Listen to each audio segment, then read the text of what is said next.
el psicoanálisis? Psicoanálisis es un saber. En primer lugar, es un saber. O sea que ahí ya otra cosa es que sea una ciencia, porque a lo mejor no es muy preciso, y otra es que se caracterice por no ser una ciencia. Pero lo que sí sabemos es que es un saber, es una manera de entender al individuo, ¿no? Bienvenido. Hoy quiero aprovechar para hablar acerca del psicoanálisis, obviamente derivado de su padre, que es Sigmund Freud. Para empezar a hablar sobre este tema, me gustaría abordar un poco en la historia de Sigmund Freud.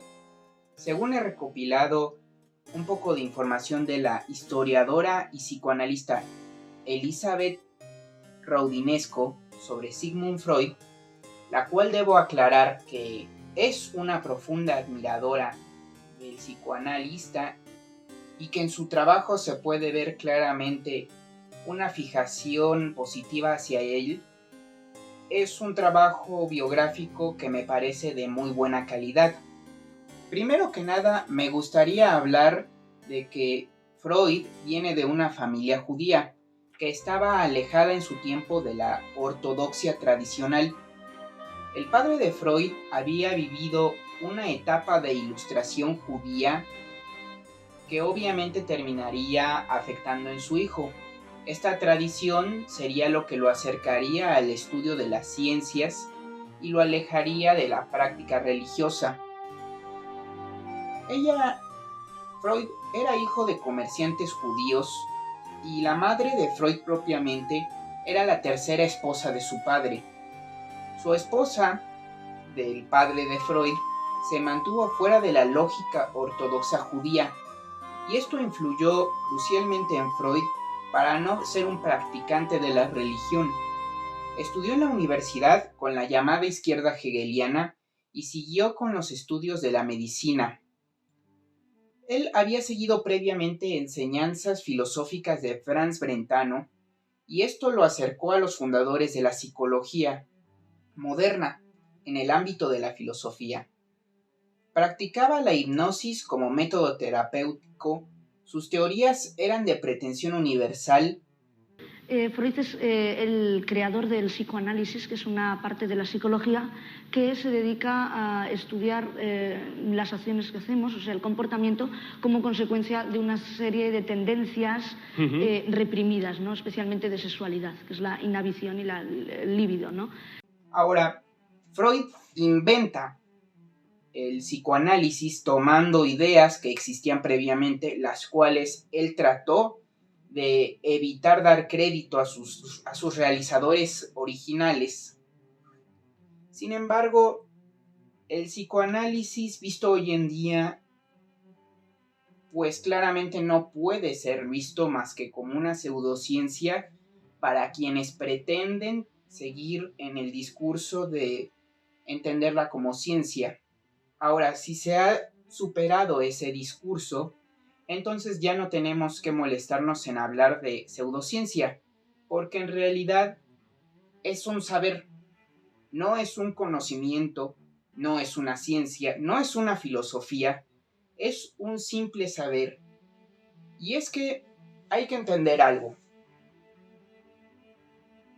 El conocimiento científico, la ciencia ya existía, pero la ciencia se empezaría a formalizar de entre los siglos XV al XVIII, que es una época que se comprende generalmente como la modernidad y que yo personalmente pretendo llamar la Edad Imperial.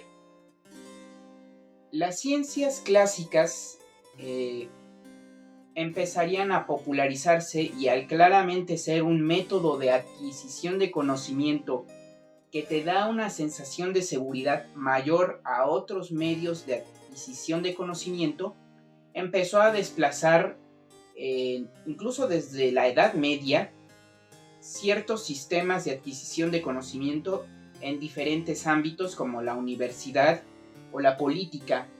Ahora, para el siglo XX, que es cuando tenemos estas ideas de psicoanálisis, el conocimiento científico ya había relegado en su mayoría a otros medios del saber y se había postulado como el gran frente de adquisición del conocimiento. Esto obligaba a que si una idea llegaba al ámbito popular, tuviera que tratar de explicarse a sí misma como una ciencia. Y es por eso que ideas como el marxismo o el psicoanalismo llegaron a tratar de venderse como una ciencia. Por no hablar ahorita del marxismo, el psicoanalismo trató de venderse como una ciencia en una época en la que existía algo llamado positivismo científico, que en muy pocas palabras significa que no debe de existir un ámbito metafísico, todo debe de ser experimentable y que la ciencia es aquello que se puede comprobar y a la vez y que se puede probar científicamente a través de un método que es el método científico. Estamos hablando de que este señor intentó vender su idea como una ciencia en una época en la que el conocimiento pues se basaba en una idea de ciencia que era muy pequeña.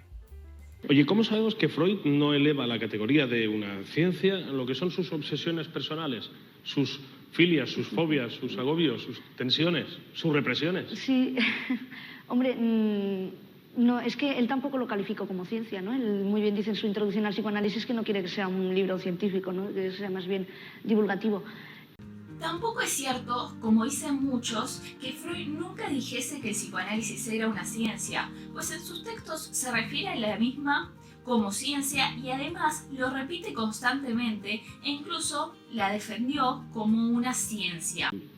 ¿Los sueños? ¿La interpretación de los sueños? Sí, ese es una de sus más famosas obras que se publica en 1900. Lo que pasa es que por ahí es por donde más palos ha recibido, porque claro, intentar decir que soñar determinadas cosas significan. Sí, eso es que claro, pero es una interpretación personal.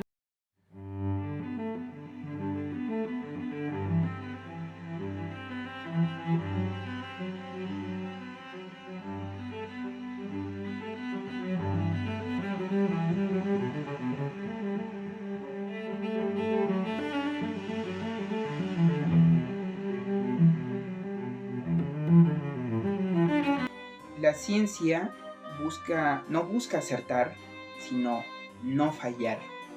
En otras palabras, la ciencia avanza más dando posibilidades que dando una idea absoluta y certera sobre cómo son las cosas. Y la psicología lo tiene un tanto más difícil porque es una ciencia mixta. Es una ciencia social y al mismo tiempo es una ciencia natural. Y esto provoca que el método científico y que las formas en las que se evalúa la ciencia sean todavía más complicadas. Y es por eso que el surgimiento de algo como el psicoanálisis tiene un terreno amplio en donde llegar y tratarse de vender como un estudio riguroso, un conocimiento científico agarrándose de la psicología. Sin embargo, ya que el psicoanálisis no puede ser falseable y es un discurso unidireccional que va en círculos, no te lleva realmente a ningún lado. No hay forma de mostrar como falso las afirmaciones que se hacen ahí y por lo tanto el psicoanálisis se basa en dogmas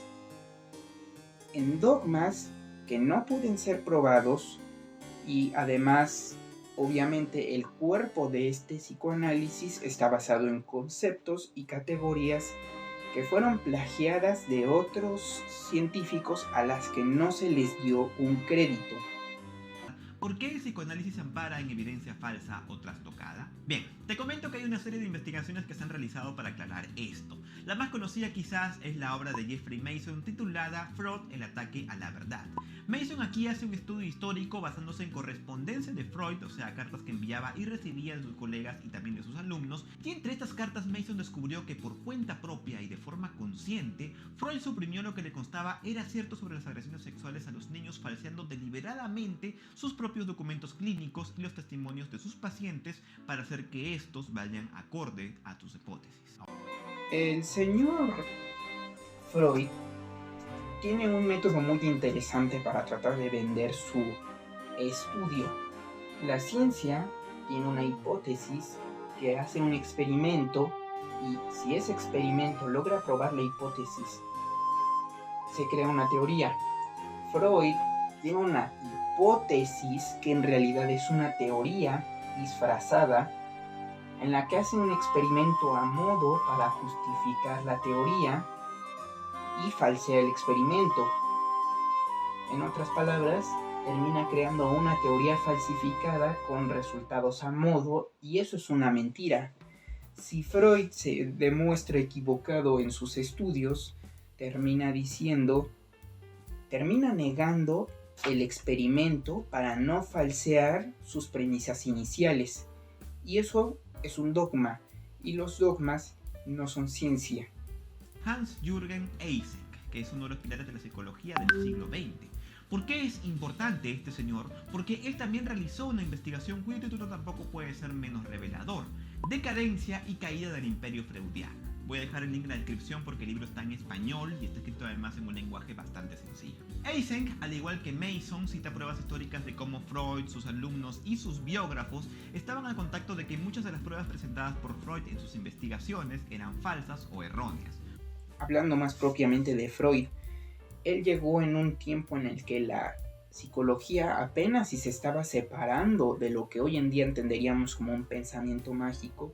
Se estaba la psicología por primera vez cientificando, estaba por fin tratando de adquirir un rigor científico y justo apenas que empieza ese proceso llega un tipo que dice no que va a apoyar en esa cientificidad de la psicología, sino que viene a hacer una revolución del estudio de la mente con algo que, viéndolo en perspectiva, no es una rama de la psicología, es prácticamente una ciencia en sí misma que podría, según él, llegar a sustituir a la psicología. La realidad es que el éxito de Freud, o como ya hemos visto, no está en probar sus ideas, sino en el público que terminó tomando sus ideas. La sociedad que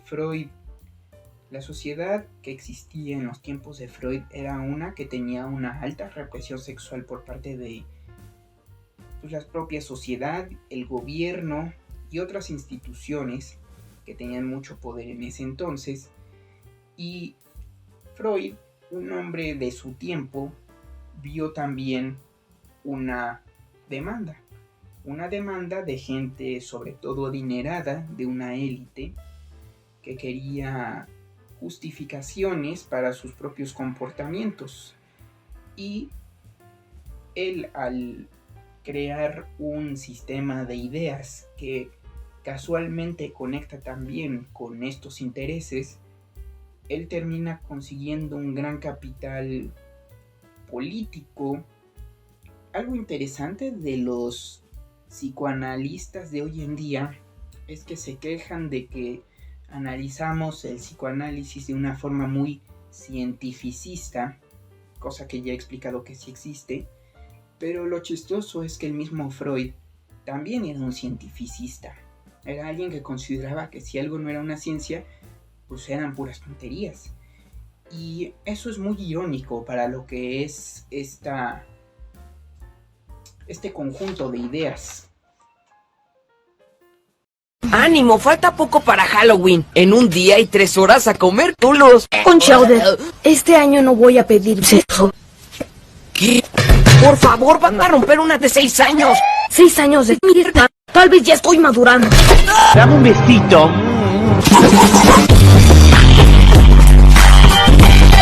Sexo. El líder tiene SIDA.